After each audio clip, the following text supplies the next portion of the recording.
Halo, bertemu lagi dengan saya Dr. Nugroho. Tadi pagi saya mendapat kiriman WA, ada mobil menabrak pohon. Ditulis mobil menabrak pohon, si pengendara memakai masker. Jadi terkesan seolah-olah karena memakai masker, maka terjadi kecelakaan tadi.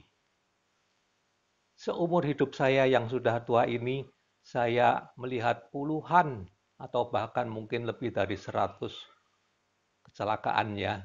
Mobil di jalan saya lihat tabrakan, yang di sana supir menabrak pohon, di sini sepeda motor menabrak mobil dan sebagainya. Dan mereka semua tidak memakai masker. Kenapa tabrakan?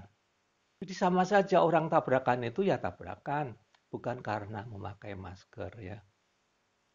Itu kesalahan dalam cara berpikir secara statistik saja ya. Jadi jangan dianggap akibat karena pakai masker dan sebagainya. Kemudian berita kedua yang saya dapat adalah pelajar sedang lari, paru-parunya kempes. Ditulis juga di situ karena memakai masker.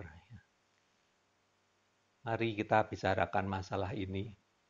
Itu hal yang oleh dokter disebut pneumotoraks, paru-paru yang kempes. Paru-paru itu dapat dianggap sebagai balon. Di sini ada balon, di sini ada balon. Kalau balon tadi tertusuk oleh paku, maka dia akan kempes. Di sini juga kalau tertusuk, kempes. Tetapi kadang-kadang lubangnya tadi itu bukan karena tertusuk. Lubangnya tadi itu karena kelemahan di paru-paru itu tadi. Maka terjadilah bocor spontan. Itu kita sebut pneumotoraks spontan. Ini banyak terjadi, cukup banyak terjadi di masyarakat kita, termasuk salah satu kemenakan saya ya. Hal yang khas daripada ini adalah biasanya orang tadi itu kurus dan tinggi. Dan kebetulan pada kasus tadi itu juga kurus dan tinggi. Kasusnya cuma satu itu. Tapi kalau kita baca di Google, banyak sekali laporan. Terjadi ini, terjadi ini, terjadi ini. Tetapi semua merujuk pada satu kasus tadi. Apakah masker tadi berpengaruh? Mungkin juga sedikit ya. Tetapi tanpa masker juga banyak yang terjadi pneumotoraks spontan. Kalau zaman dulu itu hal yang mudah sekali. Di sini dimasukkan selang, selang kecil masuk ke dalam sini, lalu ditaruh di bawah, ujung selangnya dimasukkan ke air, udah selesai. Nanti seminggu paru-parunya sudah mengembang lagi, orangnya pulang. Beberapa bulan yang lalu ditemukan metode yang lebih gampang lagi, yaitu tidak diapa-apain. Orangnya masuk ke rumah sakit, kemudian diperiksa gangguannya berat atau tidak, diamati selama 4 jam. Kalau tidak apa-apa, pulang aja, udah. Itu adalah penelitian di Australia.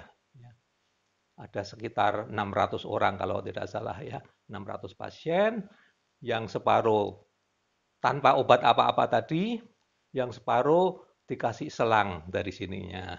Dibandingkan mana yang lebih bagus. Ternyata sama aja. Ini ntar dalam 2 minggu atau 4 minggu sudah membaik. Ini juga membaik. Nanti setelah 1 tahun, maka yang tanpa apa-apa tadi itu keadaannya lebih baik. Yang dipasang selang di sini justru lebih sering terjadi kumat. Ya. Jadi ini sekaligus ini adalah pelajaran untuk sejawat-sejawat saya yang masih muda, yang tinggal di desa-desa, di puskesmas terpencil.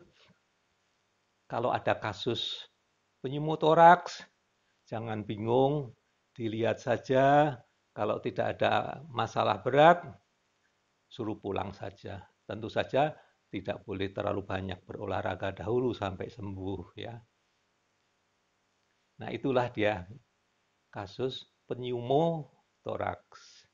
Semoga ini menjadi pelajaran bagi kita semua dan jangan terlalu mengaitkan itu dengan masker. Masker mungkin ada pengaruhnya sedikit, tetapi dasarnya orang tadi paru-parunya itu ada bagian lemah yang mudah bocor lah. Intinya begitu. Sekian video kali ini dan bila Anda merasa ini berguna, tolong klik di sini Semar dan subscribe. Terima kasih banyak.